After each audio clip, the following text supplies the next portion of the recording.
A'udzubillahi minasyaitonirrajim. Bismillahirrahmanirrahim. Assalamualaikum warahmatullahi wabarakatuh.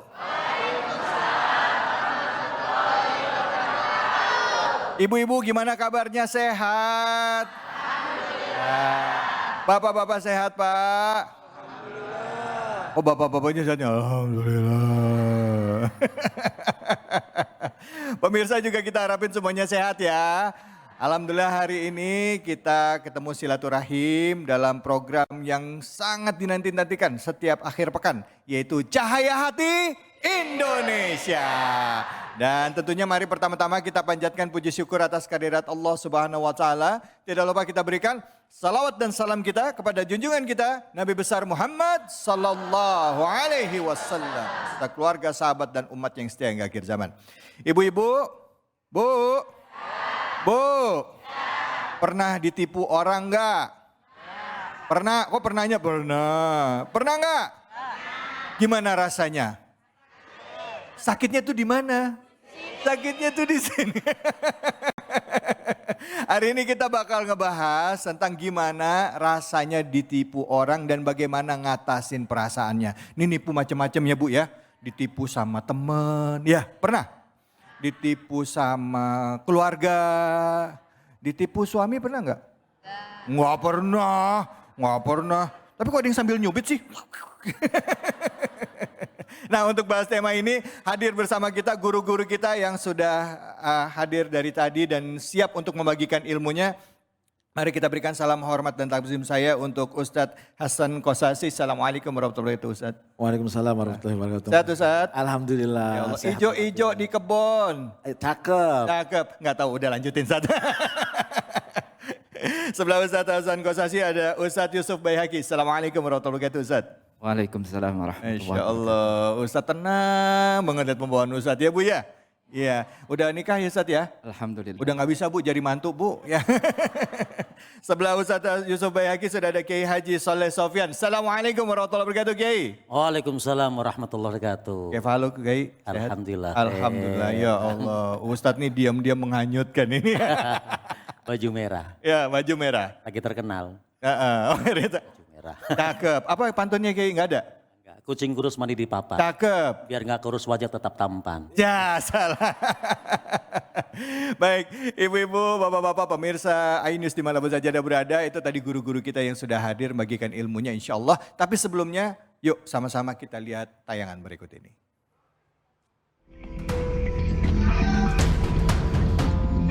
Siti Aisyah Nasution, wanita 29 tahun ini ditetapkan sebagai tersangka penipuan investasi bodong dan pinjaman online. Ratusan mahasiswa IPB yang menjadi korban merugi hingga 2,3 miliar rupiah. Tersangka menggunakan uang hasil penipuan untuk membayar utang, biaya hidup, hingga mobil baru. Atas perbuatannya, tersangka terancam hukuman 4 tahun penjara. Sementara itu, polisi terus menyelidiki dugaan keterlibatan pihak lain yang turut membantu tersangka. Rektor IPB juga telah memanggil ratusan mahasiswanya yang menjadi korban pinjaman online. Pihak kampus mengaku telah berkoordinasi dengan pihak terkait dan telah menyiapkan kuasa hukum untuk mengusut kasus ini. Sebelumnya diberitakan ratusan mahasiswa IPB menjadi korban penipuan pinjaman online. Kasus ini bermula dari tawaran kerjasama dengan iming-iming bagi hasil sebesar 10% yang dilakukan tersangka dengan menggelar seminar. Namun keuntungan itu diberikan dengan syarat korban harus mengajukan pinjaman online terlebih dahulu.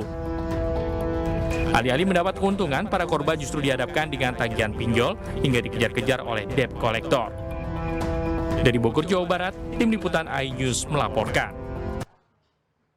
Nah ini masalahnya ada dua sebenarnya ya, antara terjebak dengan pinjaman online ya. Terus satu lagi adalah tertipu ya, karena dalam proses pembayarannya ternyata tidak dibayarkan lagi. Nah untuk menyikapi masalah ini tentunya kita simak dulu tanggapan dari guru-guru kita. Gimana rasanya seandainya kita ditipu dan bagaimana mengatasi perasaan itu. Gampang gak sih memaafkannya? Tentu gak gampang ya Bu ya. Yuk sama-sama kita simak. Silakan Ustadz Hasan Kosasi, fadhol. Assalamualaikum warahmatullahi wabarakatuh. Kita semua sudah saksikan dan sudah melihat semuanya bahwa sekarang ini banyak korban investasi yang tidak mendasar dan banyak penipuan. Pertama yang harus kita ambil sikap adalah apapun bentuknya di dalam investasi kita harus punya gambaran terlebih dahulu. Satu, jelas orang yang akan kita berikan investasi. Yang kedua, jelas bidang apa yang harus kita jalankan dalam investasi. Dan yang ketiga, faktor dari orang yang menerima investasi kita, amanah atau tidak, track recordnya seperti apa agar kita tidak terjadi kerugian yang mengambil keuntungan dari kita. Terlebih lagi kalau kita menyikapinya investasi dari hutang. Sudah kita nggak punya uang, berharap punya untung, terus hutang dan kita tertipu. Maka disinilah kehati-hatian Islam, kita tidak boleh curiga, tetapi wajib waspada. Al-ihtiyat, waspada itu wajib, waspada itu perlu. Agar apa? Agar kita tidak salah dalam berjalan kehidupan. Yang kedua, kita tidak salah investasi di dalam hubungan bisnis.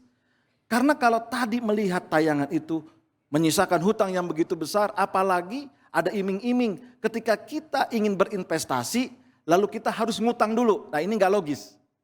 Akhirnya terbebani, akhirnya mendapatkan beban, yang semuanya itu bakal merugikan kehidupan kita yang akan datang. Maka hari ini jangan mudah untuk mengambil pinjaman-pinjaman online dari siapapun jika kita tidak ada kebutuhan yang mendesak. Tetapi sayangnya ini sudah menjadi hobi kita. Apa-apa serba ngutang, apa-apa serba minjem. Bahkan sampai alat masak di rumah kita, panci sekalipun banyak yang ngutang. Apalagi ibu-ibu nih. Udah pokoknya hilangkan tradisi utang. Kalau kita memang tidak punya, kita menabung. Kita tidak punya, kita menyisihkan uang agar apa yang kita inginkan bisa tercapai. Dan sekali lagi, hati-hati ketika kita berinvestasi. Prinsipnya kita tidak boleh curiga, tapi kita wajib waspada. Kita lihat, kita pikir-pikir siapa yang akan kita serahkan investasi. Lihat track recordnya jauh, semana dia baik atau tidak, dia buruk atau tidak. Ingat, tetap hati-hati dalam berinvestasi. Alhamdulillah, waspadalah gitu ya. Baik, terima kasih banyak Ustadz Hasan Kosasi. Selanjutnya Ustadz Yusuf Baihaqi, fadhol Ki. Bismillahirrahmanirrahim. Alhamdulillah Rabbil Alamin. Salatu wassalamu ala Sayyidina Muhammadin wa ala alihi wa sahbihi ajma'in, amma ba'du. Berkaitan dengan pinjol atau pinjaman online. Ya. Memang Bapak Ibu sekalian, pada masa Rasulullah SAW itu belum dikenal yang namanya pinjol. Jangankan pinjol, internet juga belum ada. Handphone juga belum ada pada zaman Rasulullah SAW. Akan tetapi bukan berarti praktek pinjam meminjam itu belum pernah terjadi pada masa Rasulullah SAW. Allah Subhanahu wa Ta'ala jadikan manusia ini beragam, Bapak Ibu sekalian. Ada yang kaya, ada yang miskin. Ada yang berkelebihan, ada yang berkekurangan. Makanya kalau ditanya praktek pinjam meminjam dalam ajaran agama Islam itu hukumnya seperti apa? Ya mubah. Boleh. Itu hukum bawaannya. Ya. Rasulullah SAW bahkan kalau kita membaca sejarahnya, beliau adalah sosok Nabi yang sangat sederhana sekali sampai akhir hayat beliau. Ketika harta rampasan didapat oleh kaum muslimin dan dalam jumlah yang banyak, tidak kemudian menjadikan Rasulullah SAW sebagai sosok Nabi, sebagai sosok Rasul yang kaya raya, tidak. Sampai akhir hayatnya sosok Rasulullah SAW merupakan sosok Nabi yang sangat sederhana sekali. Makanya ada satu riwayat yang bersumber dari seorang sahabat yang bernama Jabir bin Abdullah. Beliau mengatakan dalam riwayat yang diriwayatkan oleh Imam Muslim, beliau berkata, "Kana li 'ala an-nabiy sallallahu alaihi wasallam daynun faqadani wa zadani." Nabi Muhammad sallallahu alaihi wasallam, kata sahabat yang bernama Jabir bin Abdullah ini, pernah meminjam kepadanya. Tetapi bukan berarti karena beliau seorang nabi kemudian enak saja. Kemudian dia tidak membayar pinjamannya, tidak. Ya, apa kata Jabir bin Abdullah dalam hadis ini? Nabi Muhammad sallallahu alaihi wasallam ketika melunasi pinjamannya kepadanya, apa yang dilakukan oleh Nabi Muhammad sallallahu alaihi wasallam, dia tambahkan itu pembayarannya. Allah. Itu yang dilakukan oleh Nabi Muhammad sallallahu alaihi wasallam. Artinya apa? Dalam Islam, Bapak Ibu sekalian, untuk mendapatkan pahala, untuk beribadah, tidak hanya ketika kita dalam posisi berkelebihan, ketika kita dalam posisi memberi hutangan.